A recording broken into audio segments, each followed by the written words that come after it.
Niquette. 24-7. On parle beaucoup de la campagne électorale provinciale au Québec, mais il y a aussi des élections partielles au fédéral qui s'en viennent lundi prochain, notamment dans la circonscription de Chicoutimi-Le-Fjord, où, comme le disait cette influenceuse cet été... Je voulais vraiment aller voir les baleines dans le coin de Tadoussac. Fait que je me suis pris un camping au F-Jord juste à côté. On a navigué le F-Jord pendant environ 1 heure avant de poursuivre vers la zone d'observation sur le Saint-Laurent. Bon, donc ça bouillonne dans le F-Jord. C'est drôle ce nom quand même. Ça m'a pris du temps avant de comprendre que c'était pas une joke. C'est pas une joke. Mais c'est un mot compliqué quand même, c'est rare. Ça se peut pas que personne ne l'ait dit. C'est pas facile. Ça sonne comme un truck de Ford. Exactement. 150 ou 250, comme vous voulez. Merci. Les gens se sont pas tellement contents que Mark Carney ait déclenché des élections en plein été après avoir nommé le député sortant Richard Martel au Sénat. Donc, il s'en va. M. Carney a choisi Daniel Gobeil, ancien président des producteurs de lait du Québec, pour représenter les libéraux, et il travaillait fort en début de campagne. Brillant. La campagne électorale est bien commencée dans la circonscription de Chicoutimi-Le-Fjord. Pose des pancartes. Fait qu'on est avec l'équipe de bénévoles. J'ai une très belle équipe de bénévoles, des grandes pancartes, des moyennes sur la circonscription là, pour me faire connaître. Des grandes pancartes, des moyennes, pas des petites par contre. Think big. En débat à Kick FM, avant les derniers développements à ce sujet-là, M. Gobeil a dit faire confiance à son chef pour négocier avec les États-Unis et protéger le français. Monsieur Carney, c'est un match d'échecs là, avec Monsieur Trump en ce moment. C'est une négociation qui est difficile. Vous le voyez, il y en a qui ont fait 2 semaines de campagne sur ce négo-là. Clairement, il y en a qui jouent aux échecs, puis il y en a qui jouent à pige dans le lac. Oui, moi, je pense avec Trump, j'avais plus l'impression qu'on joue au trou de cul qu'aux échecs. Mais qu'on jouse, mon beau. Qu'on jouse. La candidate du Bloc s'appelle Caroline Dubé. Dans le même débat, elle expliquait que selon elle, Carney n'allait pas se battre pour le Québec. Mark Carney a abandonné la culture québécoise au profit des géants américains du Web.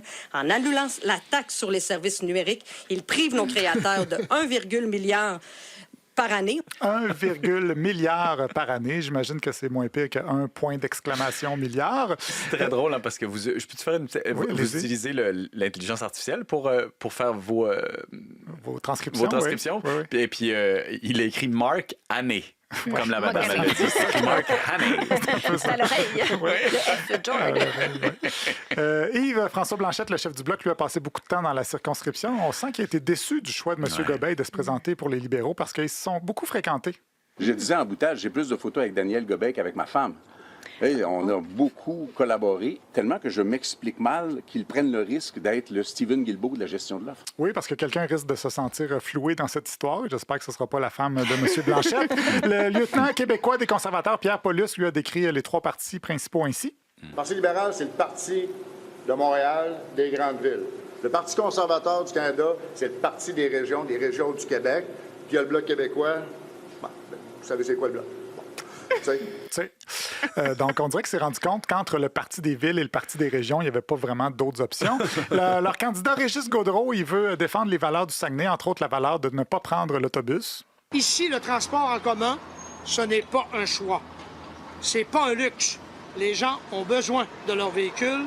C'est une nécessité et ça fait partie de notre quotidien. Et à chaque fois que le Bloc et les libéraux taxent les familles d'ici, ils s'attaquent au mode de vie des gens d'ici. Oui, le fameux... Oui, il est sur le bord du boulevard Talbot. Oui, donc, le fameux mode de vie d'être pogné dans le trafic sur le boulevard Talbot en allant sur Costco, une tradition ancestrale à protéger absolument. Pierre Poilievre, lui, est aussi allé faire campagne là-bas. Il a testé les saveurs locales, comme il l'a expliqué en point de presse. Je passe beaucoup de temps avec monsieur et madame tout le monde, en faisant le porte-à-porte, en invitant tout le monde à avoir un chien chaud aujourd'hui avec nous.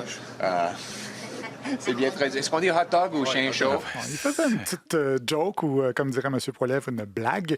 Le NPD a aussi un candidat que j'ai écouté en entrevue et qui n'avait pas l'air pantoute d'un gigon, mais disons que le NPD n'a pas bien de chance. Tout comme le Parti populaire de Maxime Bernier, M. Bernier qui est allé expliquer à Kick FM qu'il faisait de la politique autrement. S'ils aiment ce qu'on dit, on espère qu'ils vont nous supporter et dans cette élection partielle, supporter François. S'ils n'aiment pas ce qu'on dit, on leur dit, bien c'est bien parfait, allez voter pour un autre parti. On ne se mettra pas à genoux pour vous dire ce que vous voulez entendre et faire, excusez-moi, mais la putain politique. Ouais, il sonne un petit peu comme un ado qui écoute trop d'influenceurs français, là. Du coup, si vous n'aimez pas ce qu'on dit, ben allez voter pour un autre parti, nous dit-il. Un message reçu d'ailleurs par 97,8% de l'électorat. Son candidat, il s'appelle François Sabourin. Et il expliquait à nos collègues c'est quoi ses motivations. J'attendais que quelqu'un y aille à ma place. Ça ne m'aurait pas dérangé.